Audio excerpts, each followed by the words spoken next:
Bulletproof Radio, a state of high performance. Hey there, it's Dave Asprey. Before we get started with today's show, I want to talk about Casper Mattresses. I've upgraded to a Casper, and it's amazing. The startup guys at Casper are winning design awards, getting props for reinventing the humble mattress, and turning the industry upside down. They started with a simple mission: create a perfectly engineered mattress that you could try in the comfort of your own home. Casper ships the mattress to you for free and gives you 100 nights to try it, risk-free. They'll come and pick it up if you don't love it and refund you everything, no questions asked. It beats testing a mattress, lying awake on it for 2 minutes in a store. Here's what else I like about Casper mattresses. All the foams used in the Casper have environmental certifications that ensure they're healthy to be around. Their materials are CertiPure certified, meaning they're made without ozone depleters or PBDE flame retardants. They're made without mercury, lead, and other heavy metals. There's no formaldehyde or phthalates, and they're regulated by the Consumer Product Safety Commission low VOC, volatile organic compound, emissions for indoor air quality. It's less than 0.5 parts per million. So take them up on their 100-night risk-free trial like I did. Upgrade to a Casper with free shipping at Casper.com. Use my personal referral code Bulletproof to get $50 off your next mattress. That's code Bulletproof for $50 off on your mattress at Casper.com. Terms and conditions apply. Today's cool fact of the day is that 7 years after discovering King Tut's tomb, 11 of the British archaeologists all died from the mummy's curse. It turns out they actually died from ancient mold spores. A guy named Professor Kramer, a German microbiologist, figured out the mold spores in the tomb were aspergillus, a producer of mycotoxins. In fact, one of the ones that grows indoor toxic mold, one I've had in my bedroom. Spores can survive for a really long time in almost any climate because they have a hardened outer shell. And that professor's hypothesis was, quote, when the tomb was first opened, the fresh air could have caused the spores to be blown into the air and infected the archaeologist through the nose, mouth, or eyes. In fact, there is something called aspergillosis, and it goes in through your sinuses, it can grow in the sinuses, it can grow in the lungs, and it can kill you, although it has to be a pretty aggressive species in order to do that. You got to figure after 1,000 years of eating dead kings, maybe it was pretty hungry. Today's guest needs little introduction as she's one of America's most popular and beloved personalities as a former star of hit television programs like Three's Company and Step by Step, the stuff I grew up with. With a multifaceted career that spanned more than 3 decades, Suzanne Somers, of course, has achieved extraordinary success as an actress, singer, comedian, New York Times bestselling author, Las Vegas Entertainer of the Year, and entrepreneur. Suzanne is the author of 20 plus books, including the New York Times bestsellers Keeping Secrets, 5 summer-sized titles, and The Sexy Years. And her most recent book is called Tox-Sick, From Toxic to Not Sick. And you can find her at SuzanneSomers.com. Suzanne, welcome to the show and thanks. I know we're on a really compressed timeline, so I'm going to jump into questions right away with you. The first question that I wanted to ask is, tell me about how you got started in all of this. Was this related to Thighmaster? Was this related to cancer? Like, how did this all come together? I remember that a dear friend of mine was diagnosed the same week with the same size tumor in exactly the same place in her breast as mine, with exactly all the same stats. And she went standard of care with chemical poisoning and all that goes with it, and I didn't. And she's been gone now for 10 years.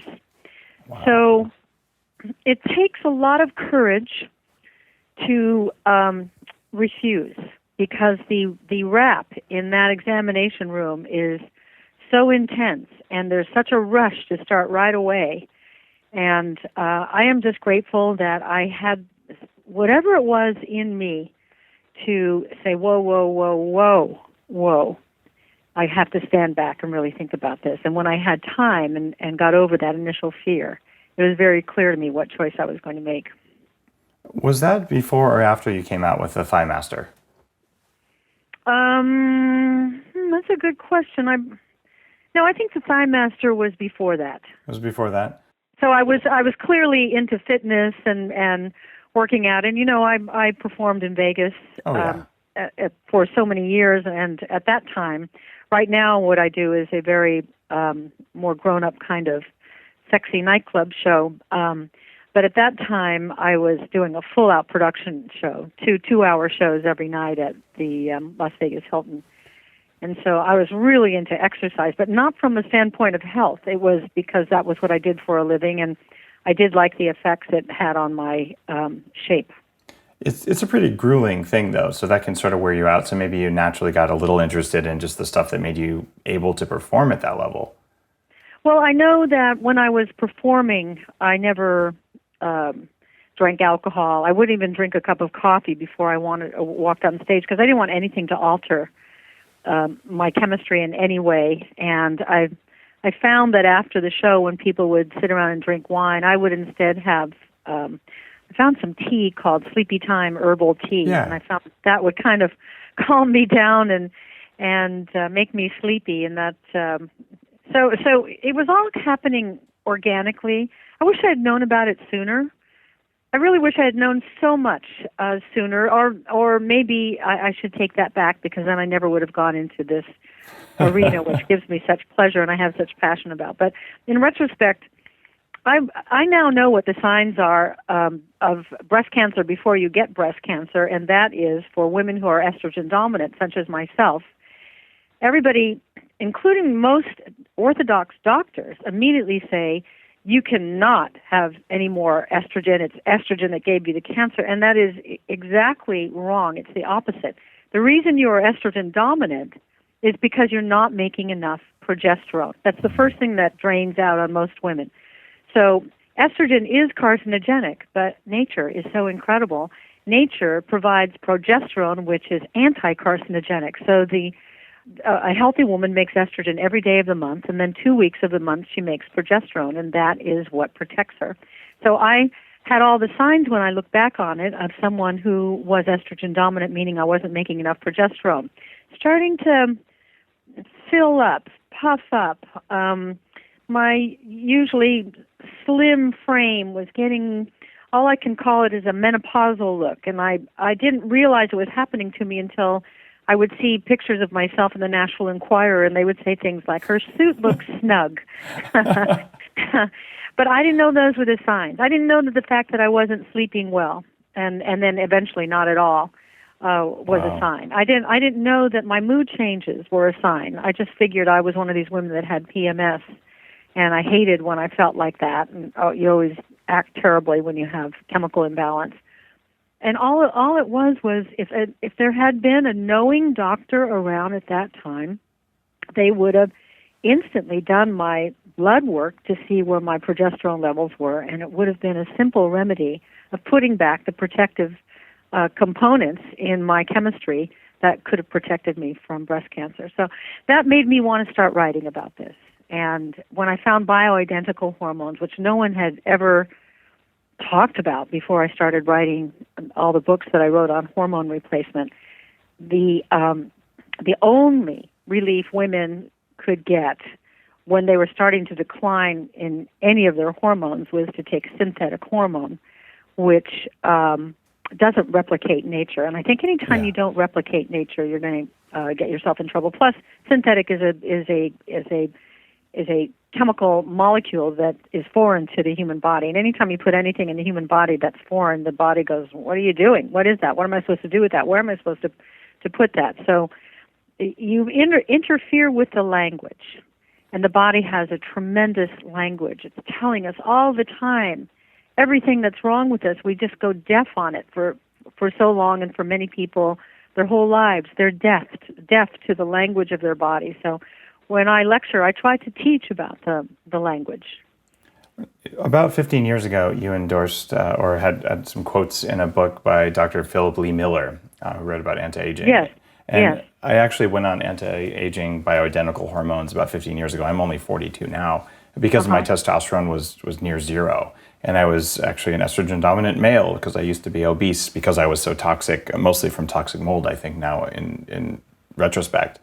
And interesting. So thanks for that, because you probably helped me find Dr. Miller a long time ago, and I don't need to be on testosterone anymore. I'm off of it, but it saved my career and probably allowed me to be where I am today, to get on bioidentical hormones until my body could make its own.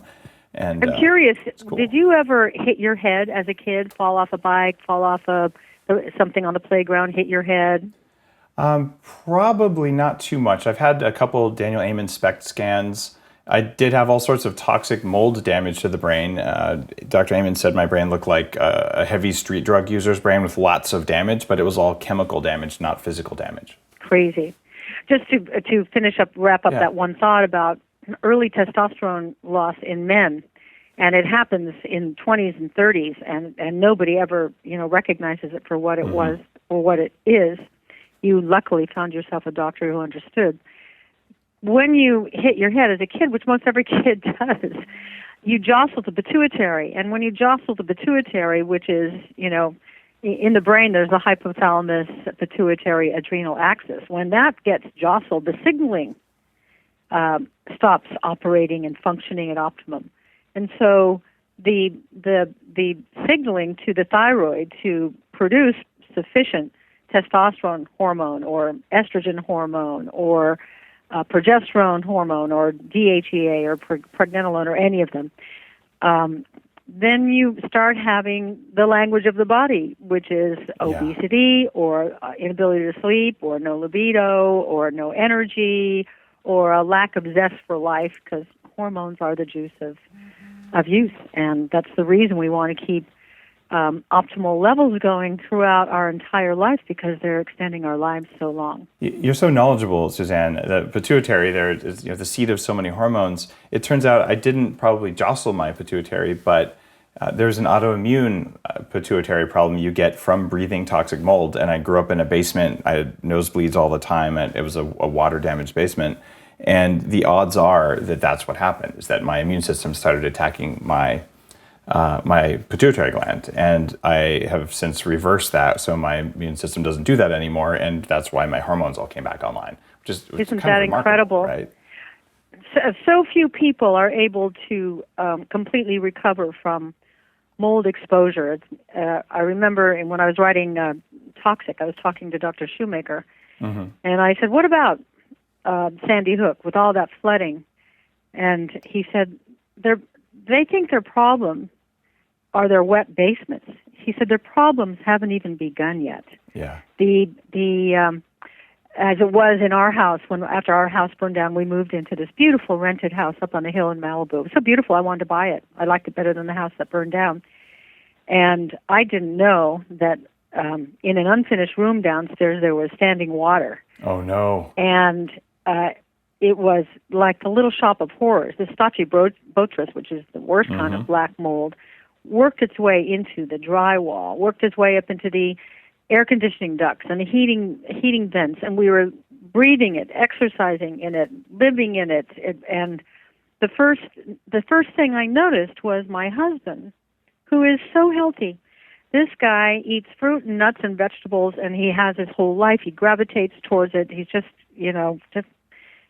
never has gut problems or anything. He's started having terrible sinus issues, which ultimately became fungal sinusitis, but we didn't know at the time. I had that too. Awful. And the red eyes. And I always thought red eyes were just something that happened to people when they get older. Red eyes are a language. Anybody who's listening, if you wake up in the morning or during the day and you've got those red eyes and you're constantly having to get pink eye medicine, it could be an infection, but most likely it's just a place for your body to start expressing the toxins. So he had the terrible red eyes, runny eyes. He never had that before. Constant sneezing. If he walked into a room where chemicals had just been sprayed, he would sneeze and his nose would drip. But then started facial tics. Which went to facial spasms, and then regressed to full-out grimacing. And doctor number one says he's got Parkinson's. I said, no, he doesn't. Wow. This guy is too healthy. Doctor number two said, well, it's most likely pre-Parkinson's. And I said, with all due respect, he does not. And that's when we went on the mold search, which was a 4-year, as you know, you've been through it. I've seen your movie. I've seen what it does to people. It's just extraordinary. It's. I think mold is as bad as cancer. And Dr. Gonzalez, who unfortunately is no longer with us as of a few weeks ago, he said, I treat mold and cancer exactly the same way. I said, really? Yeah. He said they're both similar organisms in that they need to be detoxed out of the body, and the body has to be fed the right kind of fuel so that it's strong enough to handle all the detoxification. I'm convinced that some cases of cancer are misdiagnosed fungal infections, but not all of them. I agree. Yeah. I agree. It's a huge statement, and neither of us is a physician, but we both know a thing or two. And there's so much evidence from Constantini, and having immersed myself in toxic mold research because I wanted to fully recover, and just realizing that everywhere I go, I see it. And I see it in the people who work at buildings that have mold. And I know because I can feel the mold because I've been exposed. And everyone working there is fat and unhappy. And you realize like their lives are falling apart and they don't know it because... And they don't know it. Yeah. And acne is another... it's trying to find some place to express itself. So some people walking around with rosacea and acne and never, ever connecting that, or never connecting their bloated bellies, or never connecting their foggy thinking, or inability to concentrate, or inability to maintain memory, or in the worst case that I saw in your movie where people's ability to walk and move is so hampered by mold. It's so... By mold. It just doesn't seem believable. One of the other signs that it's about movement, but a little bit less noticeable, if I'm exposed to mold, I bite myself. Like when you're chewing, you bite your lip. I don't ever bite my lip anymore. As a kid, it was constant because I was sleeping in a bedroom full of toxic mold, and I'd be bleeding inside my mouth when I'd finish eating because I couldn't control my jaw closing all the way, and I just thought it was normal because I didn't know I was toxic because no one talked about it. I've never heard that, but of course that makes sense. Yeah. And there would be no doctor to be able to help you with that. You'd get put on some allopathic course. That's the part that I find so troubling, is the immediately reaching into the antibiotic bag, which has so destroyed the guts of so many people and shredded their barrier walls like a tire that's blown on a freeway. My feeling is there isn't a drug answer to mold. I personally, because of my approach to cancer, I don't feel there's a drug answer to cancer either. Yeah. But in so much work with Dr. Gonzalez, really managing cancer is easier than managing mold, because mold is not something you want to manage. Mold is something you want to get out of your body, and it takes a concerted effort with every single choice that you make. You can't have sugar when you have mold. It's a happy meal for mold. One mold organism can multiply 52 million times in a 24-hour period. That's what when the mold settled in my intestines from this beautiful house, I couldn't figure out why I'd wake up in the morning with a flat stomach, and at the end of the day, I would look like I was giving birth to a basketball. Yeah. What was I doing? And it could have been as simple as having a date. Which is supposed to be good for you. It's got selenium. But the sugar was exactly what the mold was waiting for. And once it gets its happy meal, like an alcoholic or a drug addict, if it could talk, it would say, "Give me more, give me more, give me more. I gotta have it, gotta have it, gotta have it." And that's people will sit down and eat an entire box of chocolates or an entire carton of ice cream. I don't think it's so much about their will. I think it's about the little bad guys in the gut, in the brain, going, "I need more, I need more, I need more. Otherwise, I'll die without it." Thanks for saying that. I mean, you never had that extreme level of obesity like I did, thank goodness. But I tell you, when you're that fat and you're toxic, those things are screaming pretty loud, and you are a willpower athlete when you're fat, and you still lose, but you sure do push really hard before you give up and eat the box of chocolates. And it's biological. And there's the emotional component with that too, because people judge. Just stop eating. Well, it's just like saying to an alcoholic, "You just stop drinking." It's not that easy because of the whole process of how the gut. That's where serotonin is made, or the bulk of your serotonin. That's your feel-good hormone. That's what talks to your brain. When you're not making it, your brain is craving it. I need it. So there are all these little demanding voices, which I call the language. And what you and I can do is, through the work that you and I both do, is just start teaching this new language. For menopause or perimenopause or hormone imbalance, I call it the 7 dwarves of menopause, and this is the language. Itchy, bitchy, sleepy, sweaty, bloated, forgetful, and all dried up. Because those are the biggest complaints of hormone imbalance. Mold and GI tract disturbances is a whole other language that is much more complex and much more cunning. So, yeah, and in your book, Tox-Sick, you actually talk about mold as one of 6 major toxic threats, and it would top my list just because it's so common, it's getting worse, and it's so unknown, and so that was why I did a documentary about it. But what are the other 6? Because people listen to Bulletproof Radio, they know toxins actually can hurt your performance long before they make you sick, so we know to avoid them. But what are your lists? I love the way you communicate this stuff. Well, there's a new thing now called multiple chemical sensitivity, MCS. Did you get that from Stachybotrys? Yes. I did too, yeah. So that, I call it a tipping point. Mold was your first aggravator. So once you are toxic with mold, it triggers every other allergy that you are capable of entertaining. And if you carry the HLA gene, like my husband and my daughter, Leslie, carries the HLA gene, you're the canary in the coal mine. Yeah. They're the ones who walk into the airport that's just been sprayed with whatever the air freshener is. Terminal 6 and they in have LAX, an attack. Yeah.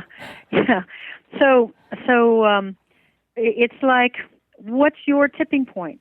It starts with there. I will tell you what the different the 6 offenders are, but it starts with gluten intolerance.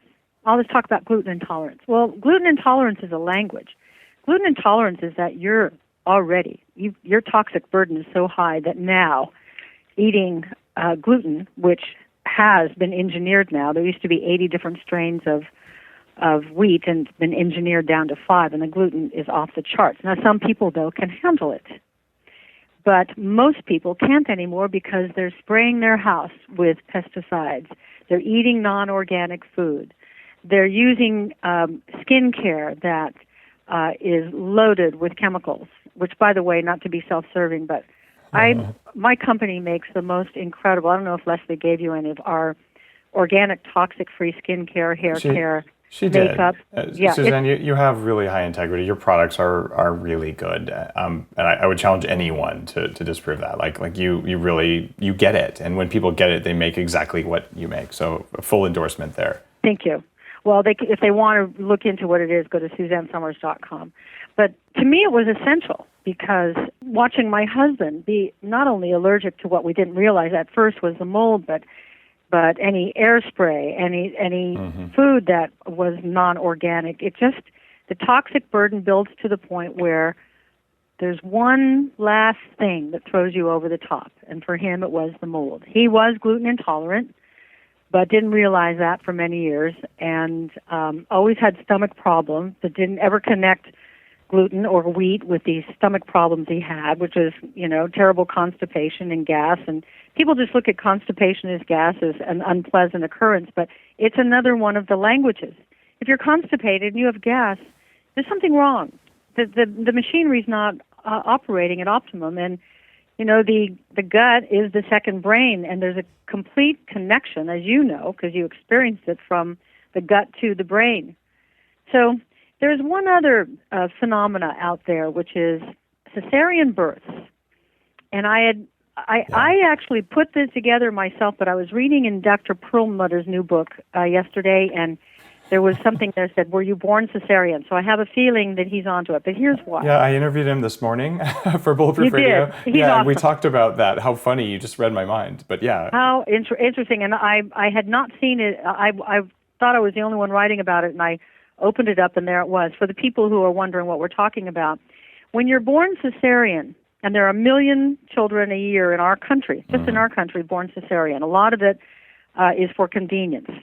Yeah. That journey, that vital to life journey that we all take through the vaginal canal, the first breath or the first swallow we take is not air. The first swallow we take before air is our mother's vaginal flora, and that's how we colonize. If you miss that step, and if you don't have a savvy doctor who understands that upon entry into the world, you need to shoot probiotics into that baby's mouth to colonize it artificially, that baby is going to have lifelong problems. And I've watched it with 2 of my granddaughters. One's ADD, OCD. The other is ADHD. The other one got, with the ADD and the OCD, got bit by a Lyme tick, and it put her into a total tailspin where she lost a year of school and could put on 10 to 15 pounds in a week because nothing was working right anymore. All the signaling was off. So the most important takeaway people can get from what you and I are saying is listen to what your body is telling you. That gas is a language. Those red watery eyes are a language. Your constipation is a language. Your insomnia is a language. Your joint pain is a language. Your cramping and uncomfortable stomach is a language, and it's a language that's going to lead to serious ramifications the longer it's left without treatment. Imagine if you didn't put together the mold with your obesity. Imagine what your life would be. It might be over. You'd have diabetes for sure. Yeah. And you'd probably have cancer at this point. I'm sure of it. It's incredible that we aren't taught these things. And I ask my kids this all the time. They're 6 and 8. And it's like, what does your body say? How does it feel? Because I never learned that those had any validity to what I was eating. And if we could just get people to pay attention to all the things the body says, you're in charge of all that stuff, even food. You're in charge. Yeah. You're in charge of all that, and you're in charge of your health. You're in charge of your quality of life. You're in charge of your thoughts. And nobody's got a perfect life, and it's really easy to let your thoughts, go to that dark place. It will do you no good. You have to live in the present. There's a beautiful quote, and when I do my nightclub act, I end with this quote. It's by Lao Tzu. If you're depressed, you're living in the past. If you're anxious, you're living in the future. If you're at peace, you're living in the present. And so one of the goals we have to make for each of ourselves is to understand that this moment is all we've got, and to make the most of this, because what happened yesterday is gone, and what's going to happen tomorrow isn't here yet. It's just only right now. And right now, if people could understand that every single choice they make matters. Every time you're going to put something into your mouth, think about, is this going to propel me towards the present paradigm of aging where people, end up in nursing homes and don't know who they are or were, and have one of the big 3, heart disease, cancer, or what's the third Alzheimer's? one? Yes, right, yeah. Alzheimer's, I'm sorry. That's all right. Oh, that's the one to forget. A funny joke, right? What was that one? Oh, yeah, Alzheimer's. But that's how you can get in control. It's not some ninja warrior out there and you're the unlucky recipient of its arrow. You are the magnet for the arrow, but you also have the ability to dodge that bullet for life by the choices that you make. And so you got to think about chemicals, and you got to think about plastics, and you've got to think about this whole low-fat movement. It's ever since people gave up fat, healthy dietary fats, they've gotten fatter and sicker. And if that's like a big message that has to get out there. Every cell in the body requires cholesterol. Cholesterol is not the enemy. It's a myth that was created by the makers of the drugs that lower cholesterol. Inflammation is your issue, and people can have their inflammation tested by a blood test called highly sensitive CRP, C-reactive protein. And if you get to a doctor who understands that kind of testing, then they can go in deeper and see what your trichothecene levels and mold and all the different things that we can now test for so you can have some accurate information.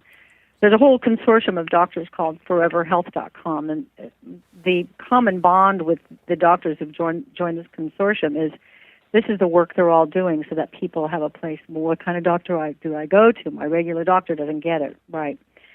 So, and then you've got to, if you smell mold in your house, you got mold. That yes. You have to be even more of a detective and take mold seriously in your house. And take pills seriously. Don't take over-the-counter or pharmaceutical pills unless absolutely necessary.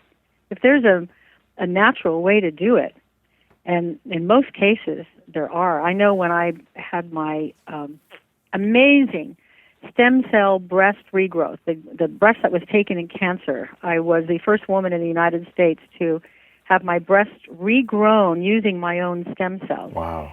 And I worked with Dr. Jonathan Wright for several weeks before that to build up my body to get it ready for anesthesia and surgery because I had not taken any pharmaceutical drugs in so long.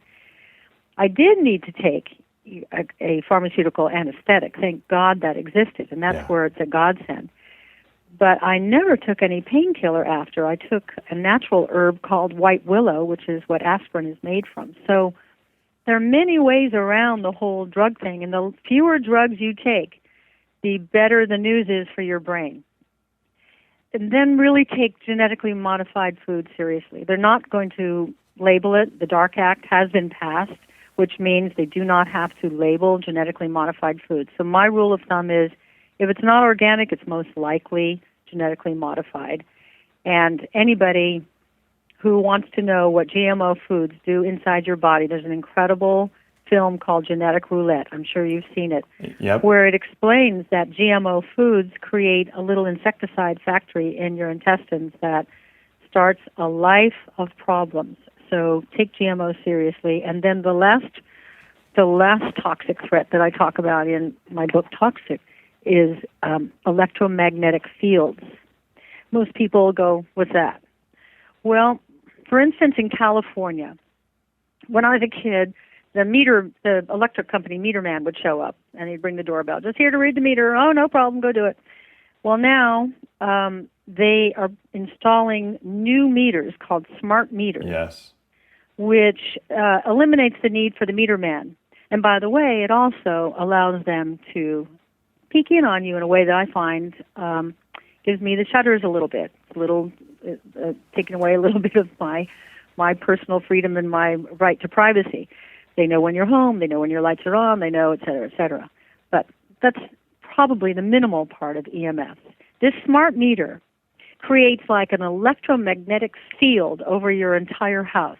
If your neighbor's got a smart meter, that it's over their house too, and it's emitting over into your house. Now, what does it do? It interrupts with heart rhythms. For my husband, with his mold, which the reason he had the Parkinson's-like grimacing is that the mold had decided to settle into the cerebellum, which is the base of the brain, and running parallel with the cerebellum is the central nervous system. And the mold started eating into the central nervous system, and that's what was causing the grimacing of his face. Right. He's so detoxed now, we're 95% better. But you know what triggers it? When he is in a room that is highly alive with EMFs and or cell phones. We have a product. Again, I'm not trying to sell stuff, but anybody listening would like to know about this product. It's called Matrix 2 that you put in between your cell phone and your cell phone case, and it will protect you from electromagnetic radiation by 98%. Wow. And it's really a really valuable little trip. So anyway, there are many, many ways to combat EMFs. When they come with a smart meter, I refused it. If you refuse it, there's a fee, a fine that they charge you, which again gives me shudders, but it's better than having my heart rhythms interrupted. It's better than the effect on my brain that EMFs. And if it's strong enough to create the facial grimacing again of my husband, who's almost cleared the mold out, think of the power of EMFs. So those are the toxic threats, and I'm sure there are more, but that's all that I was able to pull together in this book, Tox-Sick. So people can find out more in your book, Tox-Sick, which is, I think, still in the New York Times list. So right. That's something I highly recommend. And the final question that every guest has answered, and I think you'll be really good at this, is that if someone came to you right now and said, I want to perform better at everything I do as a human being, what are the 3 most important things I need to know? That you are in control, that every choice matters, that you are what you eat and you are what you ate, and that everyone is counting calories. It's better we should count chemicals, because that's what really matters. Awesome. Suzanne, it's really been an honor to chat with you and have you on the show. Thanks for your life's work. Thank you so much. I look forward to hearing this. Bye-bye. Bye. If you enjoyed today's episode of Bulletproof Radio, you know what to do. Head on over to bulletproof.com and pick up a bag of Bulletproof coffee or something else like that. And while you're at it, please buy Suzanne Somers' book. It is an awesome book, and Suzanne Somers really knows what she's talking about. She's spent so much time studying these things, and she's been a pioneer, even though she's not a formally trained medical doctor. Sometimes it's urgent need that drives these kinds of things. So she's definitely someone who's working for good.